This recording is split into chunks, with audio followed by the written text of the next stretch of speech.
Hello friends, welcome to my channel Sahu science classes. प्यारे बच्चों, अगर आप क्लास 12th में हैं और अपनी इंग्लिश की तैयारी कर रहे हैं तो ये वीडियो आपके लिए बहुत ही ज़्यादा इंपॉर्टेंट है, जो कि आपके 2025 में बोर्ड एग्ज़ाम्स होने वाले हैं, उसके लिए बहुत ही ज़्यादा इंपॉर्टेंट है। तो अगर आप चैनल पे नए तो चैनल को सब्सक्राइब कीजिएगा और वीडियो को लाइक कीजिएगा। जी हाँ प्यारे बच्चों, क्लास 12 का सबसे नंबर 1 पे जो सेंट्रल आइडिया आता है, जो कि हर साल पूछा जाता है और 2025 के बोर्ड एग्जाम में भी पूछा जाएगा, वो है माई मदर एट 66। ठीक है, क्या है? My mother eight 66। ठीक है, बहुत ही ज़्यादा इंपॉर्टेंट अपने आप में सेंट्रल आइडिया है। बुक्स में गाइड्स जो गाइड होती हैं बच्चों पे, उनमें बहुत ही टिपिकल लैंग्वेज में लिखा होता है, लेकिन आज मैं आपको ऐसी लैंग्वेज में करवाने वाला हूँ कि इसको आप आराम से लिख लीजिएगा, कॉपी पेन लेके बैठिएगा और इसको याद कर लीजिएगा। ठीक है, ठीक है, स्टार्ट करते हैं। तो देखिए, हमारा नाम है सेंट्रल आइडिया का माई मदर एट 66। 100% कह रहा हूँ कि ये एग्जाम में आएगा। ठीक है, क्योंकि हर साल आता है और नंबर 1 पे यही आता है। तो देखिए क्या लिखेंगे सबसे पहले हम, my mother eight 66 central idea में।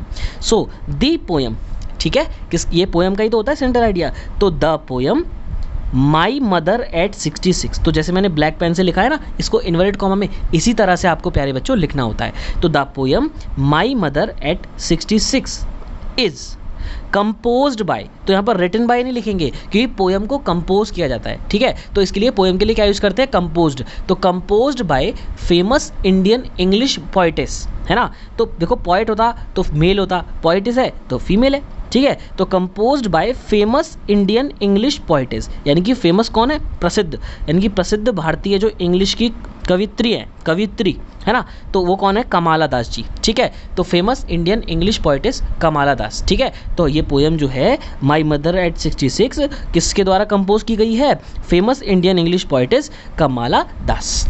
ठीक है, आगे बढ़ते हैं। The poem My Mother at 66 is based on the theme of advancing age, and poet also showed her grief for fear of lose her mother। तो देखो, टेंशन मत लीजिएगा, बहुत अच्छे से समझाऊंगा। So the poem my mother eight 66, तो जो पोयम है my mother eight 66 is based, तो किस चीज़ पे बेस्ड है भैया, है ना, इसकी क्या कहानी है? तो इज बेस्ड ऑन द, है ना, किस पर बेस्ड है? थीम ऑफ क्या?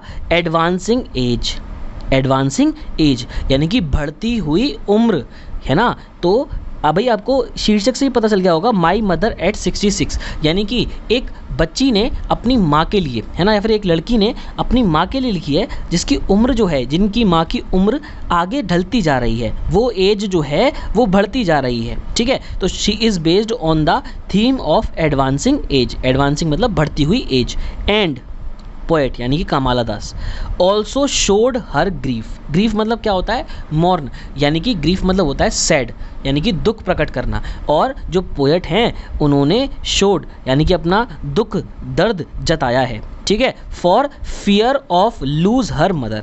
भाई फियर ऑफ लूज मदर का मतलब, लूज हर मदर का मतलब क्या हो गया? For fear of lose her mother, यानी कि फियर मतलब होता है डर, लूज मतलब होता है खोना, यानी कि अपने माँ को खोने का जो डर है उसको भी दुख में जताया है। तो भाई जो पोएटेस कमाला दास हैं वो ये कहना चाह रही हैं, बेसिकली इस स्टोरी का थीम क्या है कि उनकी माँ की बढ़ती हुई उम्र, और साथ ही उन्होंने दुख प्रकट किया है कि मेरी माँ की जो उम्र है वो बढ़ती जा रही है और मुझे उनको खोने का डर है। फियर ऑफ लूजर मदर, भाई किसी के पेरेंट्स, भाई हर किसी के पेरेंट्स की एज बढ़ती ही जा रही है ना, तो धीरे धीरे करके क्या होता है? उनको खोने का डर होता है। ठीक है, तो ये वो चीज़ उन्होंने कमाला दास जी ने शो की है। तो देखा, 3-4 लाइनों में इतना अच्छा समझ में आ रहा होगा आपको। ठीक है, तो समझ में आ रहा होगा तो वीडियो को लाइक जरूर करिएगा।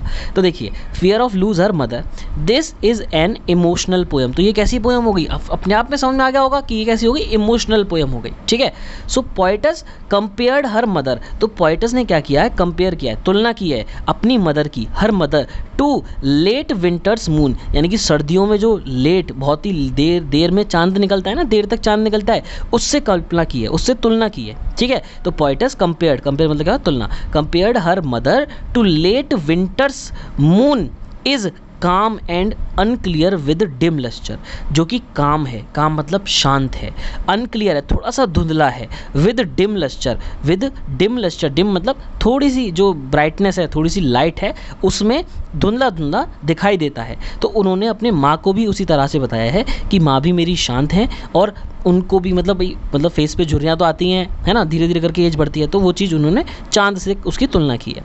इट लूजेज इट्स पावर, और उसकी पावर जो है वो धीरे धीरे करके क्या हो रही है, कम हो रही है। तो ऐसे ही पेरेंट्स हमारे बढ़ते जा रहे हैं तो उनकी उम्र भी बढ़ती जा रही है, तो धीरे धीरे करके उनकी पावर भी जो है वो थोड़ी सी कम होती जा रही है ना, ठीक है। तो एंड ब्राइटनेस, और उनकी लूज हो रही है, ख़त्म हो रही है क्या, क्षमता, पावर एंड ब्राइटनेस, उनकी जो चमक होती है चेहरे पे वो धीरे धीरे करके खत्म हो रही है, ठीक है। She also wishes for lost beauty and youth of her mother, she also, और उन्होंने क्या, देखो उन्होंने और क्या बोला है, शी ऑल्सो विशेज, उन्होंने प्रार्थना की है, उन्होंने प्रे किया है क्या, फॉर लॉस्ट ब्यूटी, यानी कि उनकी माँ की जो खोती हुई सुंदरता है, एंड यूथ, और उनकी जो जवानी है वो उसके लिए प्रे किया है कि वो ना जाए, ठीक है, उनकी सुंदरता और उनकी जो जवानी है मतलब वृद्धावस्था ना आए, ठीक है। तो यहाँ पर हमारा समाप्त हो जाता है और इतना सा था, स्क्रीनशॉट ले सकते हो आप आराम से, ठीक है। तो ये था हमारा क्या, माई मदर एट 66। तो प्यारे बच्चों, इसमें हमने देखा कि सबसे पहले पोयम में हमने बताया माई मदर एट 66 जो थी वो कंपोज की गई थी कमाला दास जी के द्वारा, और पोयम जो थी उसका मेन थीम क्या था, वो ये था कि उनकी माँ जो है ना उसकी बढ़ती हुई एज के बारे में बताया गया है और अपना दुख प्रकट किया है उनको खोने के लिए। और उन्होंने कंपैरिजन किया है जो लेट तक चांद निकलता है ना चंद्रमा, उससे उनकी अपनी माँ का तुलना की है, और उन्होंने प्रार्थना की है